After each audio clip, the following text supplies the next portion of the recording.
लेकिन एक नई वीडियो में आप सभी का स्वागत है। तो देखो आज के दिन मार्केट जो बजट दिन था तो इसके बारे में हम बात कर लेते हैं। क्या सेंसेक्स 80,722 पे बंद हुआ है, जो कि 1546 पॉइंट जो है गिरा है। ठीक है, अब इसका रीजन क्या है पूरा मैं डिटेल में बताने वाला हूँ, पूरा बजट समझा दूंगा, क्योंकि निर्मला सीतारमण जो फाइनेंस है अपनी मिनिस्टर, वो जो इंग्लिश में पूरा स्टेटमेंट और स्पीच देती हैं, बजट को पेश करती हैं, तो आम लोगों को बहुत ज़्यादा समझ में नहीं आता है। तो उनको डिटेल में एकदम हिंदी में मैं बताने वाला हूँ, उसको ध्यान से सुनिएगा। ठीक है, निफ्टी 50 में ये देख सकते हो 495 पॉइंट गिरा है निफ्टी 50। वहीं बैंक निफ्टी की बात करें 1193 जो है बैंक निफ्टी गिरा है। मिड कैप की बात करें तो 1311 पॉइंट गिरा है। अब इनका क्या रीजन है गिरने का, उस सब के बारे में डिटेल में बात कर ले। उससे पहले हम बात करते हैं क्या क्या इस बजट में पेश हुआ है, क्या क्या इस बजट में नया लागू हुआ है, उसके बारे में हम डिटेल में पता कर लेते हैं। किसको फायदा होने वाला है, किसको नुकसान होने वाला है, क्या इसमें ज़्यादा फायदेमंद बजट रहा है या नुकसानदायक बजट रहा है, इन सब के बारे में हम आप लोगों को बताने वाले हैं। तो चलो आगे देखते हैं।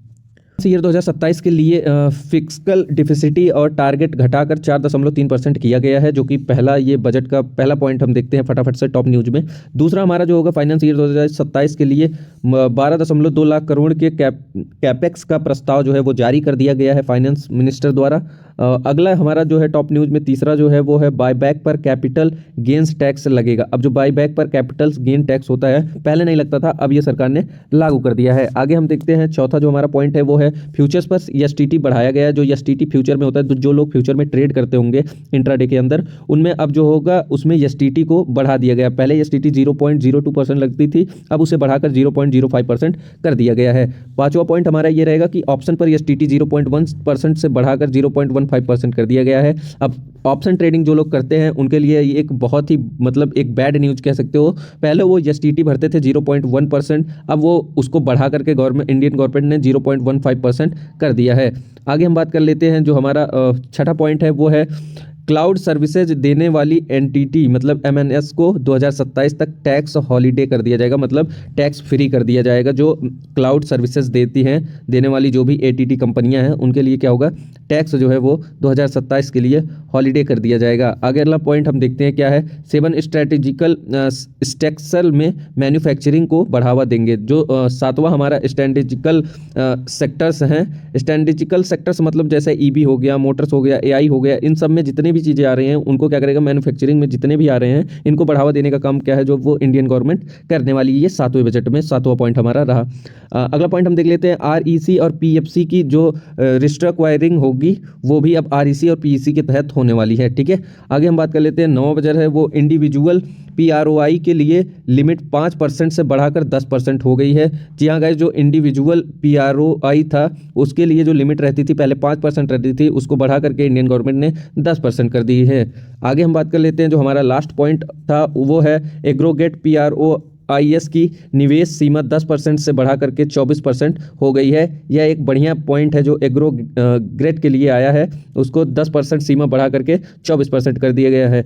तो चलो ये रही हमारी टॉप 10 न्यूज़ जो मैंने आप लोगों को बता दिया। मेन रीजन की तरफ आते हैं, क्यों निर्मला सीतारमण ने बजट में क्या ऐसा पेश किया जिससे सेंसेक्स 1500 पॉइंट गिरा, तो इसके बारे में अब डिटेल में हम बात कर लेते हैं। देखो एसटीटी मेन रीजन हो सकता है। एसटीटी जैसे ही लागू होता है तो इसमें बहुत सारे फ्यूचर्स वाले जितने भी ट्रेडर हैं वो क्विट करेंगे धीरे धीरे, और इस बजट में जहां तक लगा है वो खुद से इंडिपेंडेंसी दिखाने का काम कर रही है सरकार, उसमें एफआईआईज का रोल बहुत कम हो रहा है। तो इनका कहना है कि आप एफआईआईज नहीं आएंगे तो डीआईआई के जरिए भी ये क्या कर लेते हैं, मजबूत जो है यहाँ पे खरीदारी कर सकते हैं। इसलिए मार्केट में देखो जब ऐसा मूवमेंट आता है तो मार्केट गिरेगा ही गिरेगा, क्योंकि एसटीटी बढ़ाने का एक बड़ा मतलब ये है कि बहुत लोग जो होता है पैसे दिखा रहे हैं और कमाने वाले बहुत कम हैं, इसलिए जो है ऑप्शन पे इंडियन गवर्नमेंट ने एसटीटी को बढ़ा दिया है। तो सबसे पहला मेन रीज़न ये था। ठीक है, अब निफ्टी भी आप देखिए 495 पॉइंट, वो पूरे सेबी के जितने भी यहाँ पे रजिस्टर्ड है तो सब पे ये जो भी ब्रोकरेज है ब्रोकर्स को भी ये देखना होगा, उनके लिए भी ये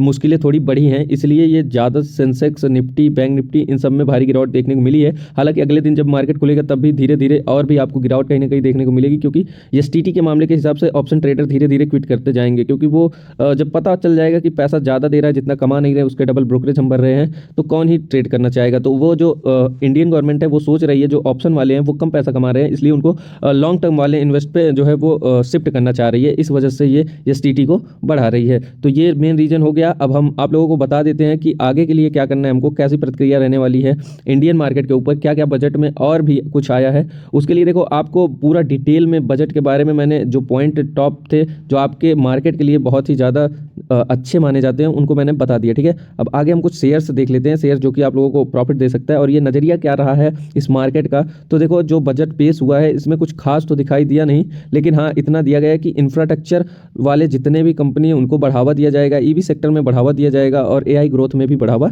दिया जाएगा। इसके लिए फाइनेंस मिनिस्टर ने जो है वो हौसला जताया है और आने वाले समय में जो है फाइनेंशियल 2027 तक भारत को और मजबूत करने का जो है बात उन्होंने किया है अपनी स्पीच में। तो जो शेयर मैंने आपको बताया वो मेरे सेकंड चैनल पे है, उस पे जाओ, क्लिक करके देखो कौन से ऐसे शेयर्स हैं जिसमें हमको इन्वेस्ट करना चाहिए और आपको बेस्ट प्रॉफिट दे सकता है। तो भाई फाइनेंशियल एडवाइस करके आपको वहाँ पे मिल जाएगा, जाओ फटाफट से चेक करो।